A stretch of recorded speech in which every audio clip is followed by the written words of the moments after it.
ডেকে নাও মদিনায় আকা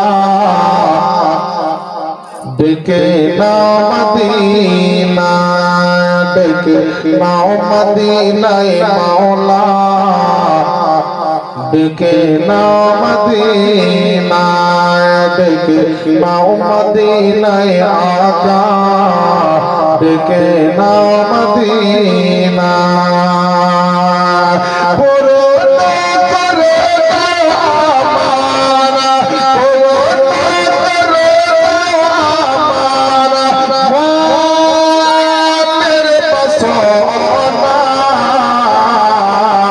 ডেকে নাও মদিনায় আকা ডেকে নাও মদিনায় বলেন না সুবহানাল্লাহ।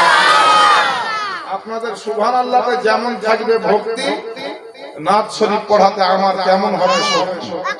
আর কেউ কেউ বলছে মৌলবি পালালে তবেই হবে মুক্তি, বলছে না?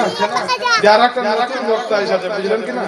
বক্তা যতই ভালো হোক, আর একটা স্টেজে যখন বক্তা চলে এসে তখন এই বক্তা পালালি ভালো ভালো ভালো।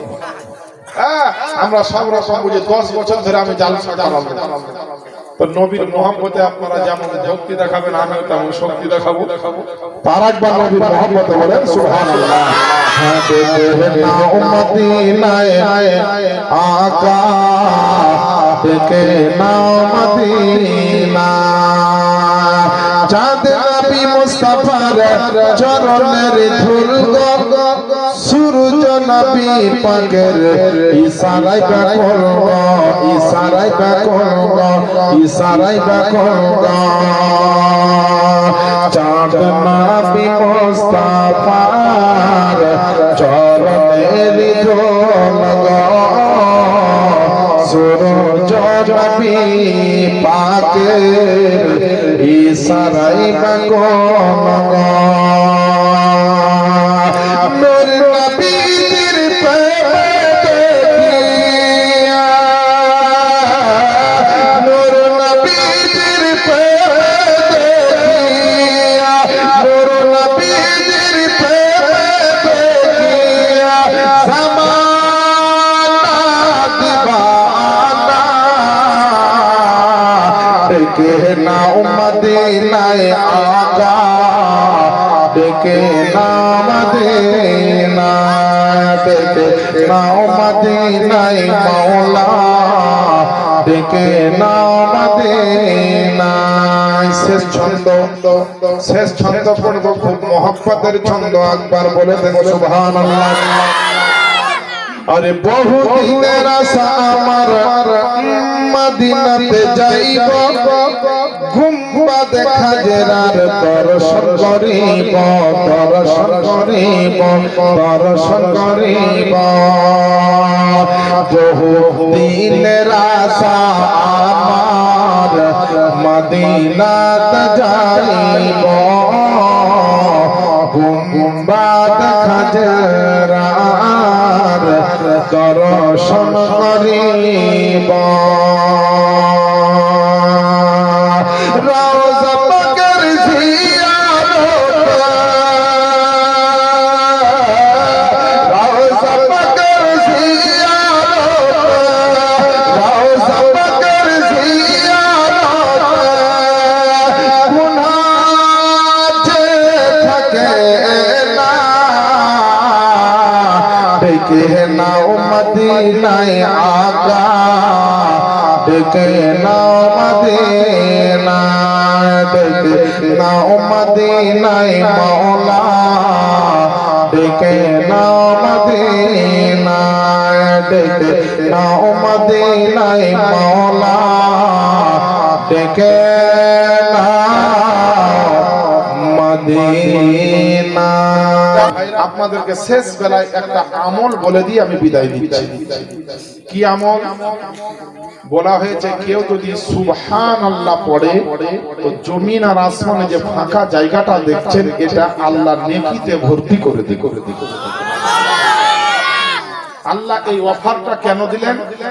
যেন উম্মতে মুহাম্মাদের জন্য দিয়েছেন, যেন এরা সহজে নেকি করতে পারে আর আমার জান্নাতে আসতে পারে।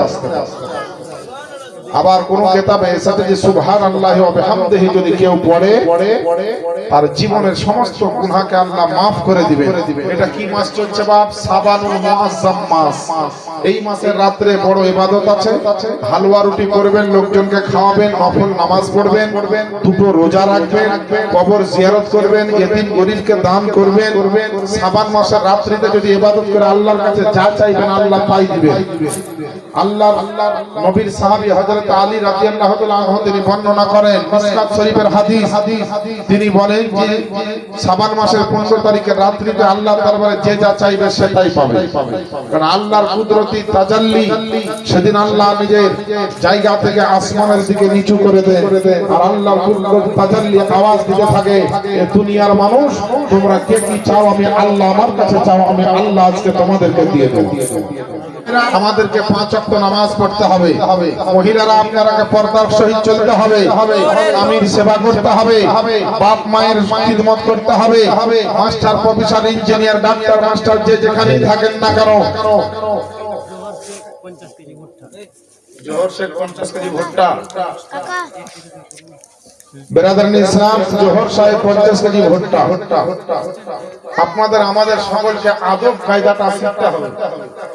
খালি বড় হয়ে গেলে আদব কায়দা হয় না, বহুত ডিগ্রি থাকলে আদব কায়দা হয় না, বহুত আপনার কি বলছে শিক্ষিত হলে আদব কায়দা হয় না। ইসলামিক আদব কায়দা হচ্ছে আলাদা। বাপ মাকে কেমন করে সম্মান করব, বয়স্কদেরকে কেমন করে সম্মান করব, আলেমদেরকে কেমন করে সম্মান করব, আলেমদের সঙ্গে কথা বলতে গেলে কেমন করে বলতে হবে, আলেমদেরকে সালাম দিতে গেলে কেমন করে করতে হবে। আলেম যদি আপনার বাড়িতে চলে আসে, আলেম আপনাকে কি বলে সালাম দিবে আর আলেমকে আপনি কিভাবে সালাম দিবেন। এক কথায় আদব কায়দার বহু কোয়ালিটি আছে। বাপ দেখেন একজন 200 টাকা, অতএব বাবা বললে সারা রাত পার হয়ে যাবে। আমাদের ভিতরে ইসলামের চর্চা কম, ইসলামের শিক্ষা কম, ইসলামের জ্ঞান কম, আমরা কিছুই সেরকম শিখতে পারিনি। না ওযু জানি, না নামাজ জানি, না গোসল জানি।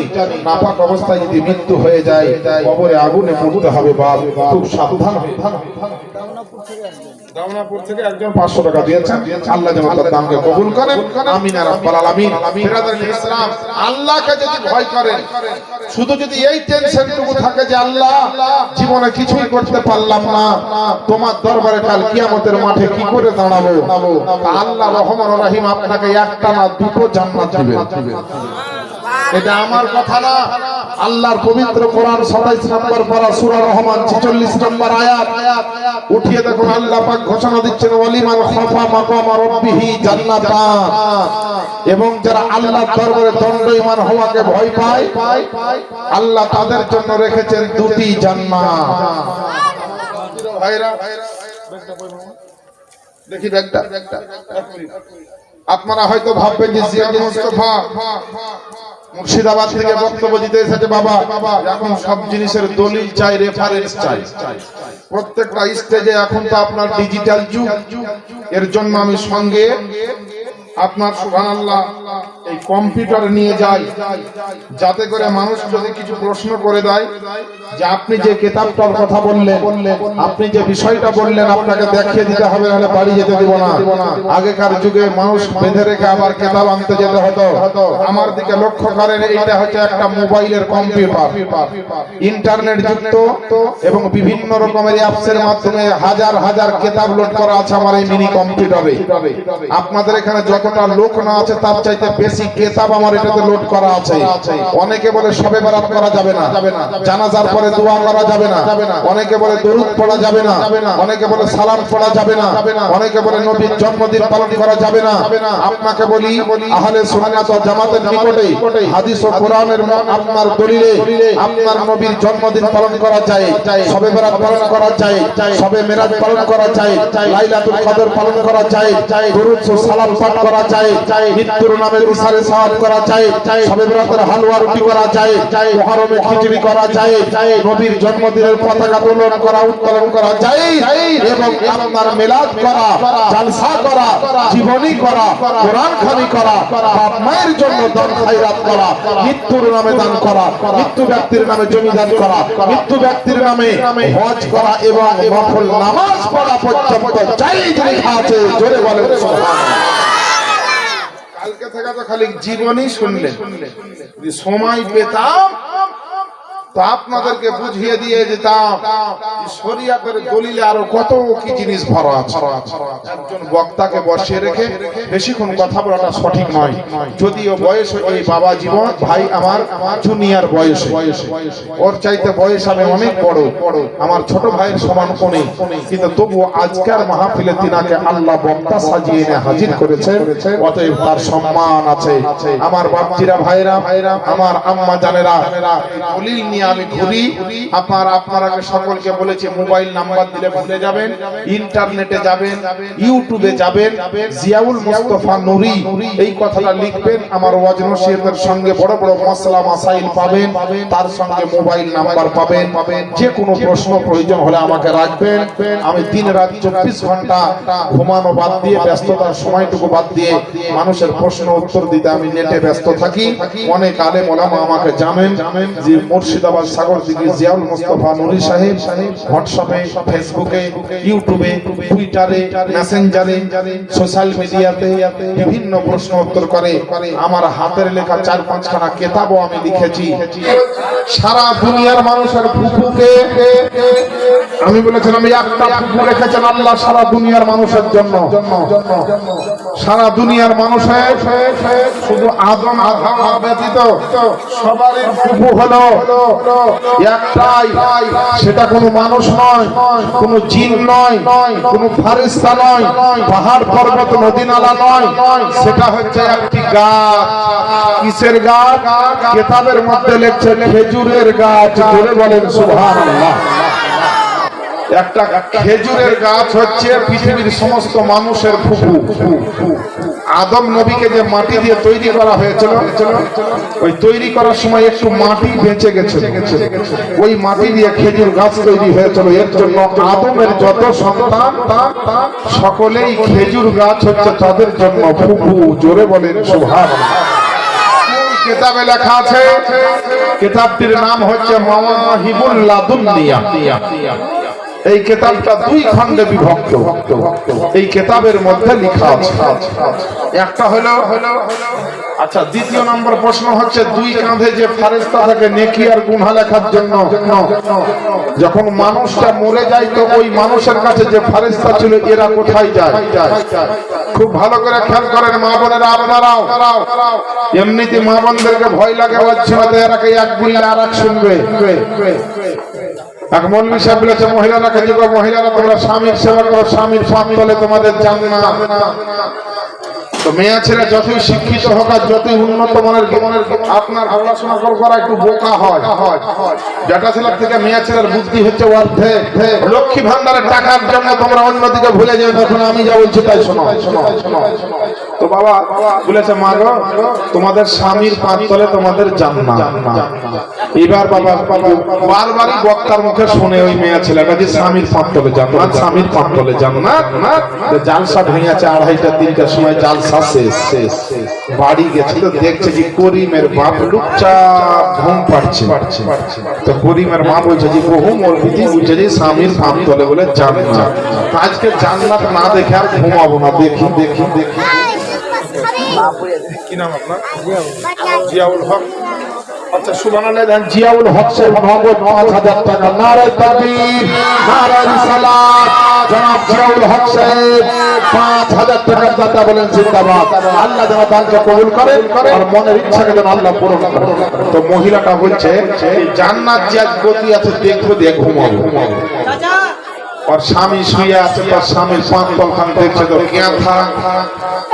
ক্যাথার উপর শুয়ে আছে, যে মনে হয় তাহলে ক্যাথা তলে আছে। ক্যাথা তো উঠা যেতেছে পাটি, মনে হচ্ছে পাটির তলে আছে, তো উঠিয়ে দেখছে পাটি, তো দেখছে মাটি।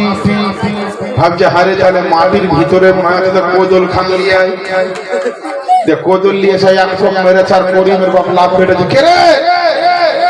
বলছে ওরে করিমের বাপ আমি করিমের মা গো, লাফাইও না, চমকাইও না, ভয় করিও না। সব মলবিতে বলছে স্বামীর পাঁচ তলে জান্নাত, স্বামীর পাঁচ তলে জান্নাত। তো তোমার পাঁচ তলে দেখলাম তো কেঁথা, তারপরে পাটি, তারপরে মাটি। এই মাটিটাই খুঁড়ে দেখি জান্নাত কত দূরে আছে। তোমাকেও জান্নাত দেখাবো, আমিও দেখবো। এই লোকটাও ছিল বোকা, তাই তোরে জান্নাত তো আমিও কোনোদিন দেখিনি, তাহলে বাহির তোরও দেখা হবে, আমারও দেখা হবে। এই দেখেন 100 টাকা দিয়েছে একজন। এই বাবা মাটি খুঁড়তে খুঁড়তে খুঁড়তে একটা মেয়ে ছিল, বিটি ছিল, কতক্ষণ আপনার মাটি খুঁড়বে কোদল দিয়ে, এক হাঁটু খাল হয়ে গেছে, আর কোদল চাড়িয়া তুলতে পারে না। আর জান্নাত দেখার লেগে কোদলও ছাড়ে না, বুঝলেন? দিয়ে কোপ মারবি তো মার, এমন আলা ইলেছে কোন কোদলটা তুলে হালতে হালতে কোপ মারবি তো মার, একবারে স্বামীর পার ডান পার আঙ্গুল। এবার বাবা যেমন পায়ে কোপ মেরে দেখে লাফিয়ে উঠেছে, আরে বাপ রে বাপ। তখন করিমের মা মনে করছে যে লাফিয়ে উঠেছে, তার মানে মনে হয় জান্নাত দেখতে পেয়েছে। এবার মনে হয় জান্নাত দেখতে পেয়েছে। জান্নাত দেখলে নাকি গো জান্নাতের কিছু বলতে দিয়েছ? এমন জান্নাত বাহিকে তলে যে পার আঙ্গুলি ঝুড়ে কেটে ফেলবে।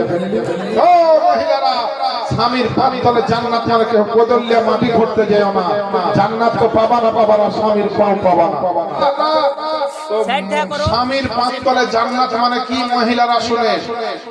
স্বামীর পাঁচ তলে জান্নাত মানে হচ্ছে স্বামীর খুশিতে জান্নাত, স্বামীর সেবা করলে জান্নাত, স্বামীকে খুশি রাখলে জান্নাত, স্বামীর রাজিতে রাজি